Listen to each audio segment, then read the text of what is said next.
مطلاق ببینید، مطلاق بودن حضرت امام مجتبی علیه السلام. ببینید اولا آنچه که ثابت به نص قرآن کریم و آیه تطهیر و روایات حدیث ثقلین و آیات خیلی زیاد دیگر در قرآن کریم، یا ایها الذین آمنوا اتقوا الله و کونوا مع الصادقین فاسألوا اهل الذکر ان کنتم لا تعلمون، اینه که حضرت و اطیعوا الله و اطیعوا الرسول و اولی الامر منکم.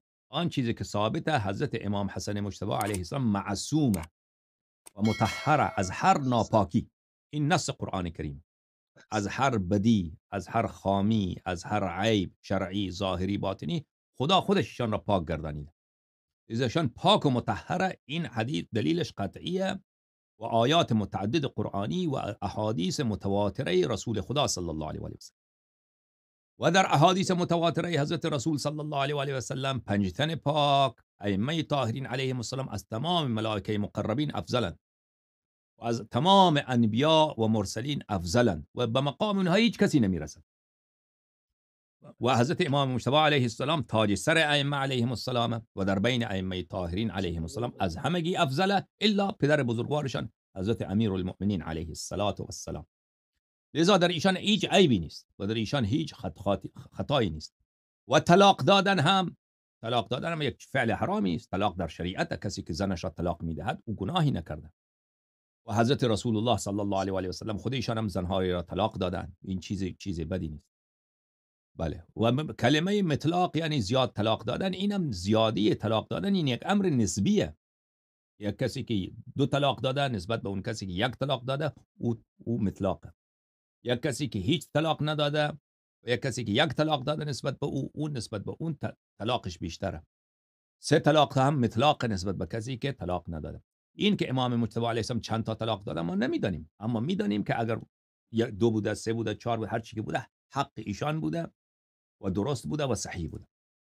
و حدیثی که از حضرت امام امیر المؤمنین علیه السلام هست که ایشان بر فراز مسجد گفتن که لا تزوجوا ابنی الحسن فانه مطلاق. خدمت شما عرض بکنم که شما باید جایگاه امام حسن مجتبی علیه السلام را در اونجا ببینید. امام حسن مجتبی علیه السلام به عنوان محبوب ترین شخص در بین مسلمین در آن زمان بود. اولا که پدر ایشان حاکم وقت، پدر بزرگوارشان یعنی خلیفه وقت، حاکم وقت.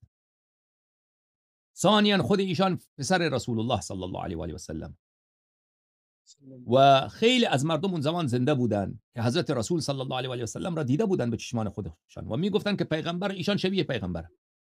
یعنی جمال حضرت امام حسن مجتبی علیه السلام آنچنان زیبا بود، بله که در روایات احادیث ما هست که ایشان اشبه الناس به رسول الله صلی الله علیه و آله و سلم بودن. خب مردم، خب این خیلی سبب میشه که محبوبیت ایشان زیاد بشه در جامعه مسلمین، در جامعه مذهبی آن زمان. و بعد ایشان فرزند حضرت فاطمه الزهرا سلام الله علیها و احادیثی که در فضل حضرت فاطمه الزهرا سلام الله علیها آمده، مردم از اونها با خبرند. و بعد این که خدمت شما به عرض برسانم که احادیثی که از نبی کریم صلی الله علیه و آله و سلم که مردم شنیده بودند و پیغمبر خدا صلی الله علیه و آله و سلم در غدیر خم، در حجت الوداع، قبل از وفاتشان، در سالهای قبل از آن بارها فضل اهل بیت علیهم السلام، فضل 5 تن پاک، فضل امام حسن و امام حسین علیهم السلام را برای اونها بیان کرده بود. از جمله این که هر کسی که ایشان را دوست بدارد با من محشور می شود. خب اینها همش سبب می شود که مردم فدایی باشن، عاشق باشن، واله باشن، شیدا باشن برای امام حسن مجتبی علیه السلام. از جانب دیگر حضرت امام حسن مجتبی علیه السلام خودشان بسیار زیبارو بودن. یک کسی که همچین جایگاهی داشته باشه، پدر حاکم وقت، جدش رسول الله صلی الله علیه و آله، مادرش فاطمه الزهرا سلام الله علیها، ذکر شریفشان در قرآن مجید آمده، خدا امر به محبت ایشان کرده و خودشان بسیار خوشگل، بسیار زیبا، ماهرو. و این از جانب دیگر ایشان بسیار شجاع، بسیار بسیار بسیار مؤدب، بسیار فصیح، بسیار بلیغ، بسیار جواد، بسیار کریم، بسیار مهمان نواز، حاجت مردم را روا میکنند و بسیار با تقوا، بسیار شریف. خب همه اینها، بله، آنچه خوبان همه دارند تو تنها داری. حسن یوسف دمی عیسی ید بیضا داری، آنچه خوبان همه دارند تو تنها داری. حضرت امام حسن مجتبی علیه السلام این چنین بود. وقتی که این چنین بود، همه مردم ایشان را دوست دارد و همه مردم میخواد با ایشان وصلت بورزد. همه مردم میخواد که ای کاش ایشان داماد ما بود. متوجه هستید برادر من؟ خب وقتی که این چنین باشه، ما بودیم همچین تمنا می‌کردیم کاش خاک خدای ایشان یک وصلتی میشد که ایشان بله خانه تاریک ما را نورانی میکرد، چه بهترین شرفی برای ما. همه مردم تمنایش این بود.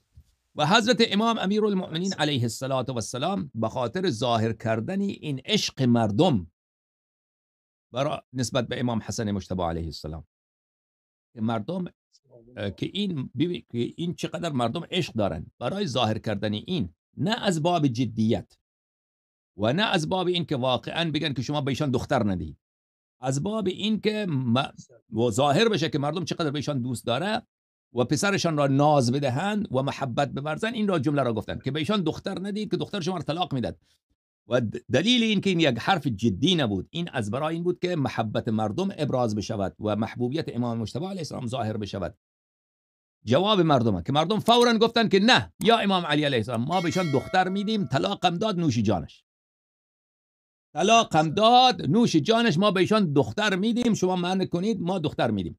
پس از این به خوبی واضح می شود که نه اون نهی امیرالمؤمنین علیه السلام جدی بود و نه کدام منع شرعی بود و اون فقط برای اظهار فضل امام مجتبی علیه السلام و اظهار محبوبیت ایشان، که ایشان چقدر محبوبیت داره بین مردم، که همه مردم خواهشمند اینه که ای کاش ایشان با کسی وصلت بورزد، با یکی از اونها وصلت بورزد. و مردم هم جواب اونها، مردم هم این مطلب را ظاهر میکنند که همه مردم مشتاق بودند که حضرت امام حسن مجتبی علیه السلام داماد اونها باشد، ولو این که بعد از یک روزم طلاق بدهد.